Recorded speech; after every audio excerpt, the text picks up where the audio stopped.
Hey, it's Elise here with a new Hearthstone Mercenary video, this time covering Pirates. Pirates is something that I've been wanting to recover for quite a long time, and I think the only build in Mercenaries that I covered Pirates with was a very old Mr. Smite build. And I know this isn't the most unique build, but it does have a really nice matchup against a lot of the metagame currently.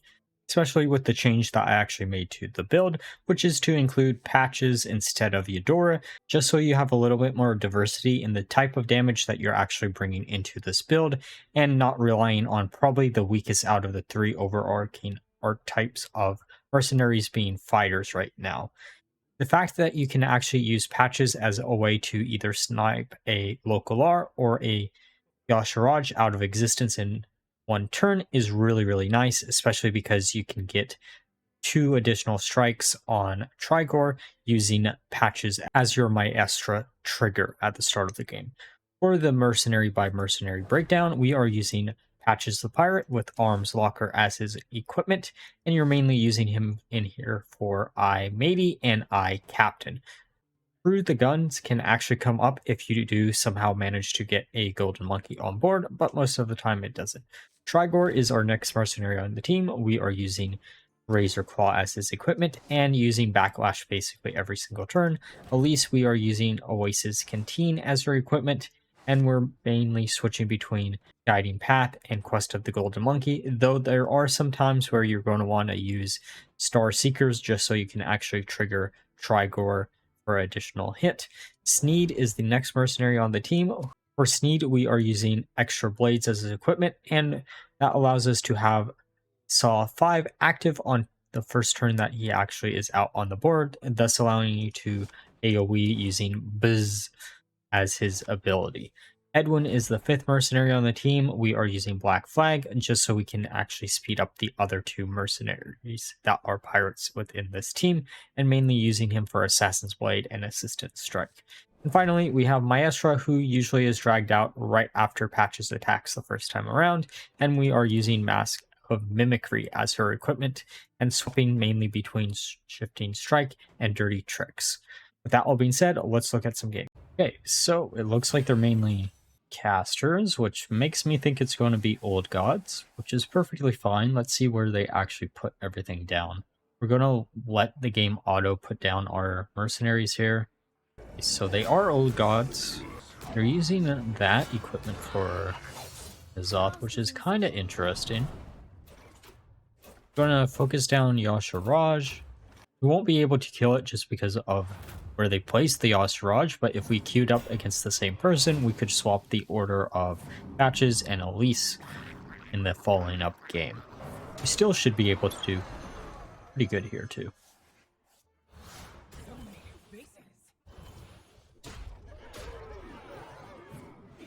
Okay, so that's going to get down to probably around 8 HP. We almost get Azoth killed here too, which is nice. Then we hit there. Okay, so it's back up to 16. Well, we're still quicker than his third ability, so we're just going to heal up, and hopefully we'll be able to heal before anything goes out. Probably should have actually used the first ability on Maestra, but it is what it is. All of their mercenaries are going to die here. We're just going to heal up Elise. Then we can put down Sneed and Edwin. Okay, Vol'jin, Cthulhu, and Yogg. That's not really too big of a shock. We can use Biz on Cthulhu, and then we can use Assassin's Blade, and then Star Seeker, I think, is technically the correct play here.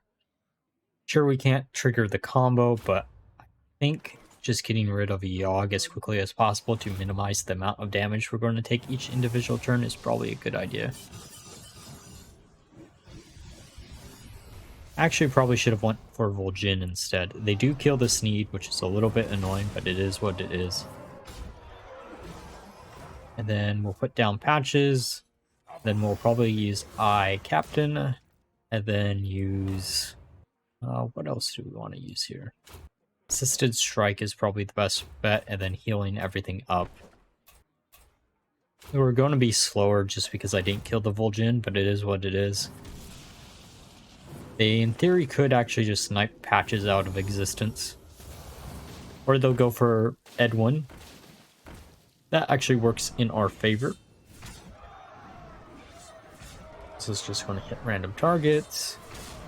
Hitting everything real low. Hitting the Vol'jin, which is real nice. And then now we have the speed advantage. And we'll just win right here.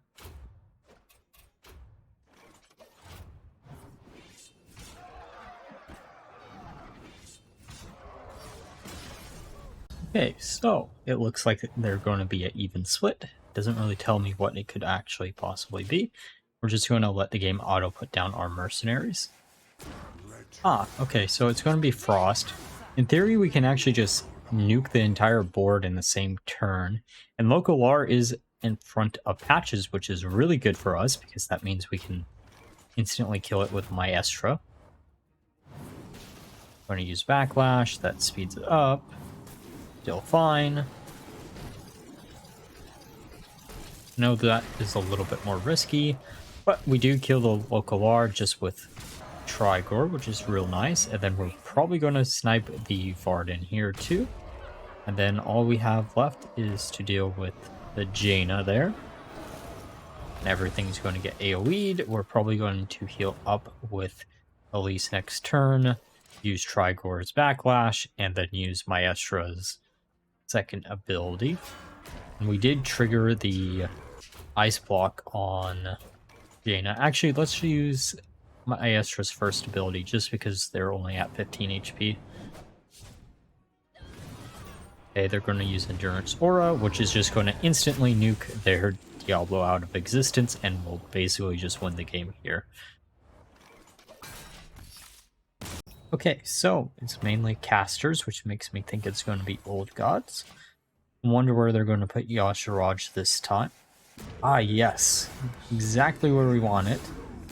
It's time to ruin their entire game plan on turn 1 by killing Yasharaj instantly. I would have liked to actually hit N'Zoth a little bit, though.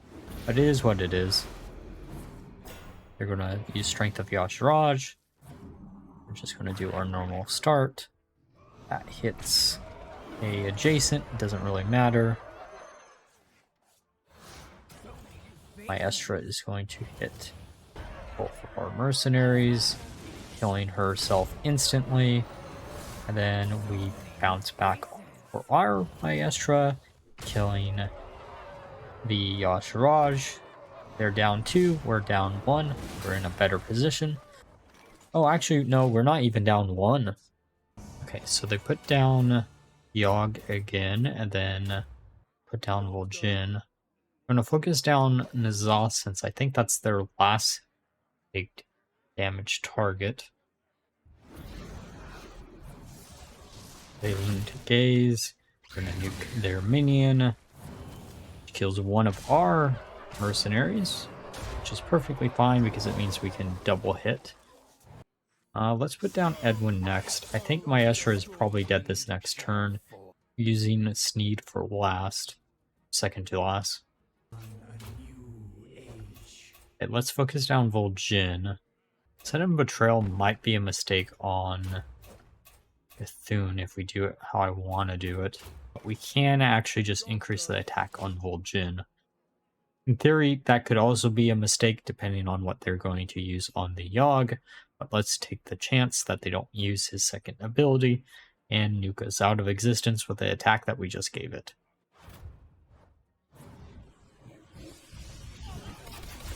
So Maestra's dead. They're going to use Mind Yoggle on Bethune. That's interesting. I guess a double hit is fine. We have Sneed next, so we can just use Sneed to nuke Vol'jin before it can actually do anything. I think we're faster than the Vol'jin. If not, we're going to be able to do it in another turn. Just going to try to heal everything up. I don't think our Edwin is going to die this turn. It could.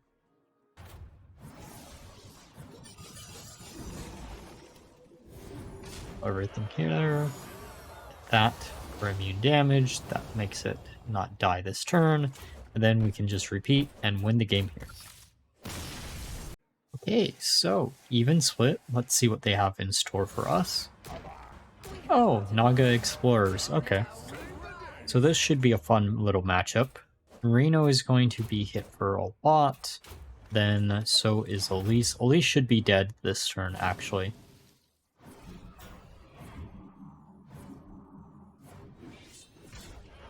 There. Get the Maestra out. Maestra will do 44, and then Trigore hits it into Oblivion. Then we hit the Reno to get it real low. Okay, Bane is the next mercenary they put down. That actually helps us a little bit, just because of the fact that Maestra now can hit 2 targets instead of 1. Thus, Trigore also hits those 2 targets. Okay, so they're going to get Trigore real low. Going to heal up the Reno. That's perfectly fine. I don't mind keeping it alive. Oh, we don't get the Trigore killed here, but Jorah does trigger her death rattle or her ice block, whatever the hell you want to call it. We can try to heal. I don't think this is going to work. The Reno is probably just going to kill Trigore instantly. But it does help us a little bit with Dirty Tricks because that will hit 2 targets instead of 1. We'll try to heal up. We're going to reset our CD on all of our abilities. Who do we want to put down next? Sneed is probably the next best bet, because we can use Shifting Strike, and then... oh, well, we won't trigger the combo no matter what. We can use Disarm to disarm Reno to force us to get the combo. Or we could activate the Saw, I guess. Forgot that you could actually double activate that, which is real nice. Okay, that will hit the Queen of Jara, killing her, almost killing the other mercenary. The shitty thing here, though, is the Golden Monkey will be dead for a turn no matter what. I'm just going to use that on that, which will kill both of them, and then use the Golden Monkey. We don't necessarily need the Golden Monkey, but it helps a little bit.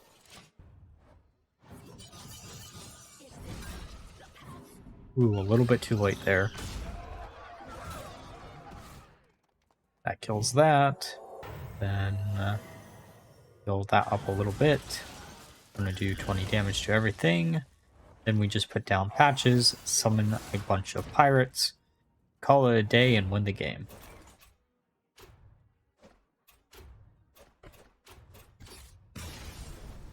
Okay, so it looks like they're mainly fighters this time around, which is actually a pretty good sign for us since we do have Trigore. Honestly, it's just a really good sign for anyone who's playing Trigore in their build. Okay, so Elise, Trigore themselves, and a Tyrion. That's kind of weird, but we'll make it work. I'm going to focus down the Trigore. Should be able to kill it in this turn because of patches. We should actually be able to destroy Elise too because of where she's actually put. Okay, they're going to go after our patches, which is fine. I don't mind too much. We do kill the Trigore instantly right there. They're going to hit the Elise, which kills the Elise, and then we almost can kill the... oh, we killed the entire board. Never mind. I forgot that Trigore was going to hit a second time there. Hey, Illidan, that's a mercenary I haven't seen in quite a long time. Wonder if it's just because they don't have access to Leroy. We should be able to get rid of Illidan instantly. We might be able to get rid of Ariel next turn.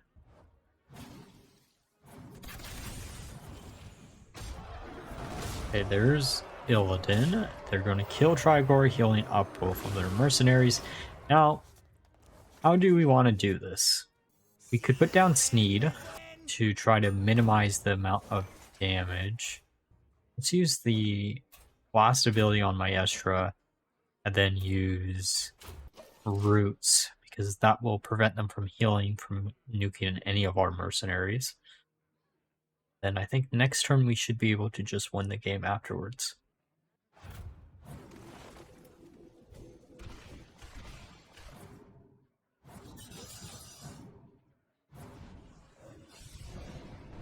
That is there.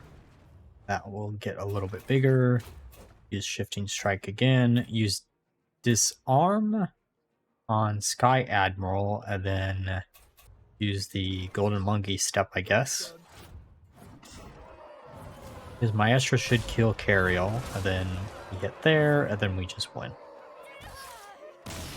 Alright, now that we're through the games, let's discuss my final thoughts of the build. Overall, this build was incredibly good for what I expected it to be. I wanted to do something that wasn't just another show build back to back, and this is what I ended up coming up with. I've been wanting to revisit Pirates for quite a while now. However, Pirates does have the weakness of normally not being able to deal with protectors really well, and I figured patches might be actually a really good solution for some of the protector mercenaries that are really good in the metagame. And it turns out I was completely correct. This build is actually insane against both Yashiraj and Local Lord. The Frost matchup is a little bit more hit or miss. It really just depends on how Local Lore and Varden actually hits your board, but it is actually a pretty easy matchup if it doesn't hit Trigore that often. And honestly, because of this, I can easily recommend this build to you, mainly due to the fact that it is a real fun build to play, and not a lot of people are going to expect something like this currently in the metagame. Most people are either just playing Old Gods, Explorers, Naga, or even Frost still, and this build has a really good matchup against all of them. With that all being said, if you enjoyed the video, please like, comment, and subscribe. Until next time, bye bye.